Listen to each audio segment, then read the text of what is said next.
രാവിലെ എഴുന്നേറ്റ് കുളിച്ച് മാറ്റി മൊഞ്ചായിട്ട് എഴുന്നേറ്റുണ്ട് ഒരാൾ.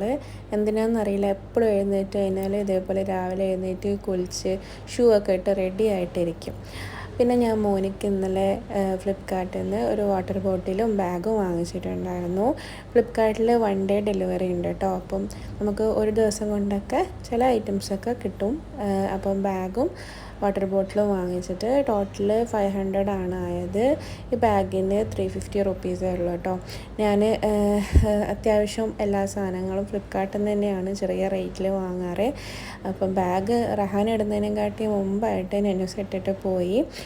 അപ്പം മോന് ഇങ്ങനെ പോകാൻ വേണ്ടി വെയിറ്റ് ചെയ്ത് നിൽക്കുകയാണ് ഇക്കാനെ. അങ്ങനെ മോന് ഇക്കയും കൂടിയിട്ട് സ്കൂളിലേക്ക് പോയി. നെന്നൂസിനെ കൂട്ടുമെന്ന് വിചാരിച്ചിട്ട് നെന്നൂസ് ഇങ്ങനെ റെഡി ആയിട്ടൊക്കെ ഇരുന്നായിരുന്നല്ലോ. അപ്പോൾ അവർ പോയപ്പോൾ ഭയങ്കര കരച്ചിലേനു.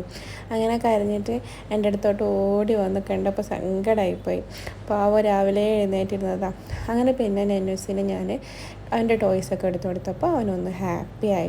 അതിൻ്റെ ശേഷം പിന്നെ ഞാൻ എൻ്റേതായിട്ടുള്ള കുറച്ച് പണികളിലേക്ക് പോകാമെന്ന് വിചാരിച്ചിട്ട് റൂമിലേക്ക് പോയി. ഇതാണ് റൂം കേട്ടോ. റൂമിൻ്റെ നേരെ അപ്പുറത്ത് കാണുന്നത് അപ്പുറത്തെ വീട്ടിലെ ഫ്ലാറ്റാണ്. അവിടെ നല്ല രസമാണ് പാർക്കൊക്കെ ആയിട്ട് കാണാൻ വേണ്ടിയിട്ട്. അപ്പോൾ ഇതാണ് എൻ്റെ റൂം. അങ്ങനെ പിന്നെ ഞാൻ ഇന്ന് രാവിലെ വെള്ളാപ്പവും അതേപോലെ മുട്ട റോസ്റ്റും ആയിരുന്നു ഉണ്ടാക്കിയത്. വെള്ളാപ്പത്തിൻ്റെ ഒരു ഗുണം എന്താണെന്നറിയോ? വെള്ളാപ്പത്തിൻ്റെ തലേന്ന് അരച്ച് വെച്ച് കഴിഞ്ഞാൽ അന്ന് രാത്രി നമുക്കത് ദോശയായിട്ട് യൂസ് ചെയ്യാം. അന്ന് അതെടുത്ത് വെച്ച് കഴിഞ്ഞാൽ വെള്ളപ്പായിട്ട് പിറ്റേ ദിവസം ചൂടുകയും ചെയ്യാം. അങ്ങനെ ഞാൻ ഇങ്ങനെ ഇരുന്നിട്ടാണ് ഇങ്ങനെയുള്ള പണികളൊക്കെ ചെയ്യാറ്. അങ്ങനെ പിന്നെ ഞാൻ ഇന്നൊരു ബിരിയാണി ഉണ്ടാക്കാമെന്ന് വിചാരിച്ചു. ബിരിയാണി എന്ന് പറയുന്നത് നിങ്ങൾ വിചാരിക്കുന്ന ബിരിയാണി ഒന്നുമല്ല, ഒരു തട്ടിക്കൂട്ട് ബിരിയാണി. അങ്ങനെ പിന്നെ ഇക്ക വന്നിട്ട് ഫുഡൊക്കെ കൊടുത്തിട്ടോ. അപ്പം ചിക്കൻ കൊണ്ടാണ് ഉണ്ടാക്കുന്നത്. ചിക്കൻ ഇട്ടിട്ടൊന്നുമല്ല, ചിക്കൻ ജസ്റ്റ് ഫ്രൈ ചെയ്യാൻ വേണ്ടിയിട്ടാണ്. അപ്പോൾ ഞാൻ ആവശ്യമുള്ള മസാലകളൊക്കെ അങ്ങനെ ഇട്ടു. കുരുമുളക് എൻ്റെ ഒരു വീക്ക്നെസ്സാണ്, ഞാൻ കുറച്ച് കൂടുതലായിട്ട് ഇടും. അങ്ങനെ പിന്നെ ബിരിയാണി വെക്കാനുള്ള സെറ്റപ്പിലായി. ഫസ്റ്റ് നെയ്യ് ഒഴിച്ചു കൊടുത്ത് അതിൻ്റെ കൂടെ തന്നെ കുറച്ച് ഓയിലും കൂടി ഒഴിച്ചു കൊടുത്ത് പിന്നെ സ്പൈസസൊക്കെ ആഡ് ചെയ്തു.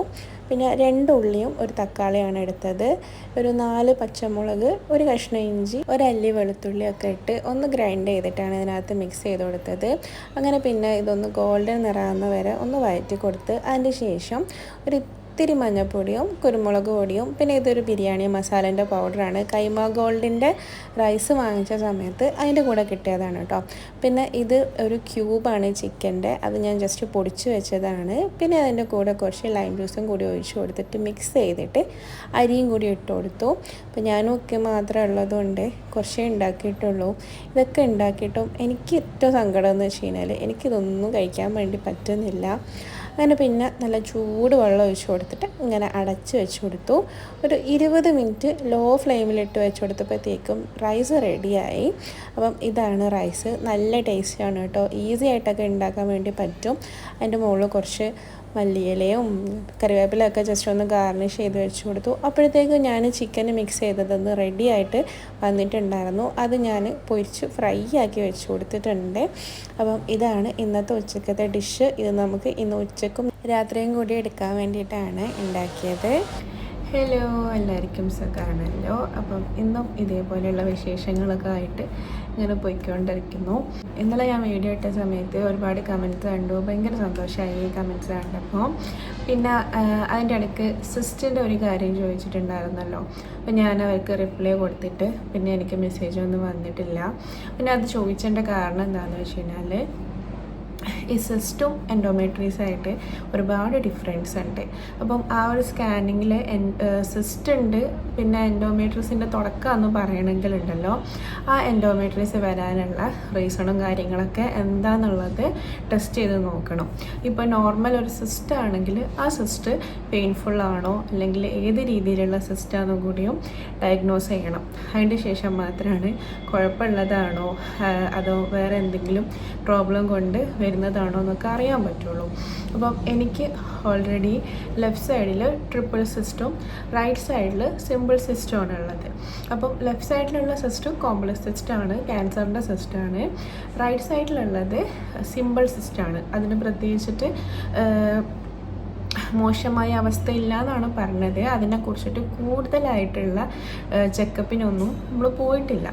അപ്പോൾ ലെഫ്റ്റ് സൈഡിലുള്ള ഓവറിയിലുള്ള സിസ്റ്റ് റിമൂവ് ചെയ്യേണ്ട ഓപ്ഷൻ എന്ന് പറയുന്നത്, ഒന്ന് അത് ക്യാൻസറിൻ്റെ ആണെങ്കിൽ ഓവറി ഫുള്ളായിട്ട് റിമൂവ് ചെയ്യുക എന്നുള്ള ഓപ്ഷനാണ് ഉള്ളത്. അപ്പോൾ എനിക്ക് ഓവറിയും യൂട്രസൊക്കെ റിമൂവ് ചെയ്യാൻ പറഞ്ഞതാണ്. എൻ്റെ ഹെൽത്ത് കണ്ടീഷൻ ഇങ്ങനെയൊക്കെ ആയതുകൊണ്ടാണ് ഇപ്പോൾ അതിനെക്കുറിച്ചിട്ടൊന്നും ആലോചിക്കാത്തത്.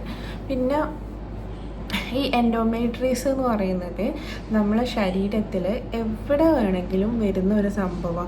അത് ഈ വയറിന് മാത്രം വരുന്നതല്ല. എൻഡോമെട്രീസ് എബ്ഡോമണിൻ്റെ ആ ഒരു ലൈനിൽ മാത്രം വരുന്നതല്ല. പക്ഷേ ഈ എൻഡോമെട്രിയൽ സർക്കോമ എന്ന് പറയുന്നത് നമ്മളെ യൂട്രസിൻ്റെ ടിഷ്യൂവിൻ്റെ മുകളിൽ വന്നിട്ട് അത് ക്യാൻസറായിട്ട് മാറുമ്പോഴാണ് സർക്കോമ വരുന്നത്. അപ്പോൾ അതിനെക്കുറിച്ചിട്ട് കാരണം ഓരോ എൻഡോമെട്രീസും ഓരോ രീതിയിലാണ്. ചില എൻഡോമെട്രീസ് നമ്മളുടെ ഏതെങ്കിലും സർജറി ഒക്കെ കഴിഞ്ഞ ആൾക്കാർക്ക് ഇതേപോലെ ആ ഭാഗത്ത്, ആ സ്കാറിൻ്റെ ഭാഗത്ത് എൻഡോമെട്രീസ് വരാം. അപ്പോൾ ആ സിസ്റ്റ് ഉണ്ട് എന്നുള്ളതിൻ്റെ റിപ്പോർട്ട് പറ്റുമെങ്കിൽ ഒന്ന് സെൻഡ് ചെയ്ത് കഴിഞ്ഞാൽ ഞാൻ അതിനെക്കുറിച്ചിട്ട് കൂടുതൽ ഡീറ്റെയിൽസ് നോക്കിയിട്ട് പറഞ്ഞുതരാം. കാരണം റിപ്പോർട്ട് അറിയാണ്ട് എന്തിൻ്റെയാണ്, കാരണം സിസ്റ്റ് പെയിൻഫുള്ളാണ്. എല്ലാവർക്കും ഉണ്ടോയെന്ന് എനിക്കറിയില്ല, പക്ഷേ എനിക്കുള്ള സിസ്റ്റ് ഭയങ്കര പെയിൻഫുള്ളാണ്. എൻ്റെ ഒരു സിസ്റ്റ് വരുന്നത് 10.5 സെൻറ്റിമീറ്ററാണ്. അതിങ്ങനെ നമ്മൾ വയറ് തൊടുന്ന സമയത്ത് ശരിക്കും ഒരു മുഴച്ച പോലെ മനസ്സിലാവും. അതേപോലെ ഇപ്പോൾ ഉള്ള എൻഡോമെട്രീസ്, ലെഫ്റ്റ് സൈഡിലുള്ള എൻഡോമെട്രിക് ലീഷന് അതും ഇതേപോലെ തന്നെ പുറത്തേക്ക് ഗ്രോത്ത് വന്ന് നിൽക്കുന്ന ഒരു അവസ്ഥയിലാണ് ഉള്ളത്. അപ്പം സിസ്റ്റ് എന്ന് പറയുന്നത് പെയിൻഫുൾ തന്നെയാണ്, നല്ല പെയിൻഫുള്ളാണ്. സിസ്റ്റ് പെയിൻ ഉണ്ടാവില്ല എന്നൊക്കെ വെറുതെ പറയുന്നതാണ്. കാരണം സിസ്റ്റ് ഭയങ്കര പെയിൻഫുള്ളുള്ളൊരു സംഭവം തന്നെയാണ്. ഞാൻ അത്രക്കും അനുഭവിച്ച ഒരു വേദനയായിരുന്നു സിസ്റ്റിൻ്റെ. ഓരോ വേദന വരുമ്പോൾ വിചാരിക്കും ഇതാണ് വലുതെന്ന്. പക്ഷേ എനിക്ക് സിസ്റ്റിൻ്റെ ഒക്കെ ഭയങ്കര പെയിനായിരുന്നു, നമുക്ക് സഹിക്കാൻ പറ്റില്ല. അപ്പം അങ്ങനെ ഒരു സംഭവം മേ ബി സിസ്റ്റിൻ്റെ പെയിൻ ആയിരിക്കാം. എൻഡോമെട്രീസ് ആവണമെങ്കിൽ അതിനുള്ള രീതിയിലൊന്നും അതിനകത്ത് നമ്മളെ USGൻ്റെ റിപ്പോർട്ടിൽ ഇല്ലെങ്കിൽ അത് സിസ്റ്റിൻ്റെ പെയിൻ ആയിരിക്കാം. ആ സിസ്റ്റ് എന്താണെന്നുള്ളതൊക്കെ നോക്കുക. പിന്നെ നല്ലൊരു ഡോക്ടറെ കൺസൾട്ട് ചെയ്യുക, ഗൈനക്കോളജി ഡോക്ടറെ കൺസൾട്ട് ചെയ്യുക. ഗൈനക്കിൻ്റെ ഡോക്ടറാണ് മെയിനായിട്ടും ഈ ഒരു സിസ്റ്റിൻ്റെ കാര്യങ്ങളൊക്കെ നോക്കുന്നത്. ഓവറിയിലോ യൂട്രസിലോ ഒക്കെ വരുന്ന ഫൈബ്രോയിഡ്, സിസ്റ്റ്, നമ്മൾ യൂട്രസിൽ വരുന്ന പ്രശ്നങ്ങളൊക്കെ നോക്കുന്നത് ഗൈനക്കിൻ്റെ ഡോക്ടറാണ്. ഗൈനക്കിൻ്റെ ഡോക്ടറെ മുഖാന്തരം സർജനെ കാണിക്കുക. മീൻസ് എന്തെങ്കിലും സർജറി ചെയ്യേണ്ട ആവശ്യമുള്ളതാണെങ്കിൽ സർജനെ കാണിക്കാം. അപ്പം പറ്റുമെങ്കിൽ ജസ്റ്റ് ഒന്ന് റിപ്പോർട്ട് ചെയ്യുക. ഇപ്പം ഞാൻ താമസിക്കുന്നത് ഇവിടെ കോഴിക്കോടാണ്. എനിക്ക് നട്ടലിന് ഇഞ്ചക്ഷൻ അടിക്കാനുള്ള ടൈം ആയിട്ടുണ്ടായിരുന്നു. അപ്പോൾ മോനെ നോക്കാൻ ആരും ഇല്ലാത്തതുകൊണ്ട് ഹോസ്പിറ്റലിൽ പോകാൻ വേണ്ടി പറ്റിയില്ല. ഞാൻ മുമ്പ് പറഞ്ഞിട്ടുണ്ടായിരുന്നല്ലോ, മോനെ നോക്കിക്കൊണ്ടിരുന്നത്, മക്കളെ കെയർ ചെയ്യുന്നത് ഹസ്ബൻഡിൻ്റെ ബ്രദറായിരുന്നു. എൻ്റെ വീട്ടിലുള്ള സമയത്ത് എൻ്റെ ആങ്ങളെയും എൻ്റെ അനിയത്തിയായിരുന്നു നോക്കുന്നത്. ഇപ്പം അനിയത്തി കൂടെ ഇല്ല, ആങ്ങളെയും കൂടെ ഇല്ല, അവർ തലശ്ശേരി എൻ്റെ വീട്ടിലാണ്. പിന്നെ എൻ്റെ ഹസ്ബൻഡിൻ്റെ ബ്രദർ വാപ്പ മരണപ്പെട്ടതുകൊണ്ട് അവിടെയാണ് താമസിക്കുന്നത്. അവനിങ്ങോട്ട് വന്നിട്ടില്ല. അപ്പം ഞാനിങ്ങനെ കുറേ ആയിട്ട് നോക്കുന്നുണ്ടായിരുന്നു നമ്മളെ കൂടെ നിൽക്കാൻ പറ്റുന്ന, നമുക്ക് വലിയ രീതിയിൽ സാമ്പത്തികമായിട്ട് കൊടുക്കാനൊന്നും പറ്റുന്ന ഒരു അവസ്ഥയിലല്ല. എൻ്റെ അടുത്ത് 2-3 ആൾക്കാർ, ചാരിറ്റി പ്രവർത്തകരായിട്ടുള്ള 2-3 ആൾക്കാർ പറഞ്ഞിട്ടുണ്ടായിരുന്നു, നിങ്ങൾ മക്കളെ നോക്കാൻ വേണ്ടിയിട്ട് ആരെങ്കിലും കൂടെ നിർത്തുകയാണെങ്കിൽ അവരതിനുള്ള വേജ് അവർക്ക് കൊടുക്കാൻ ഉള്ള സംവിധാനം ചെയ്യാമെന്ന് പറഞ്ഞിട്ടുണ്ട്.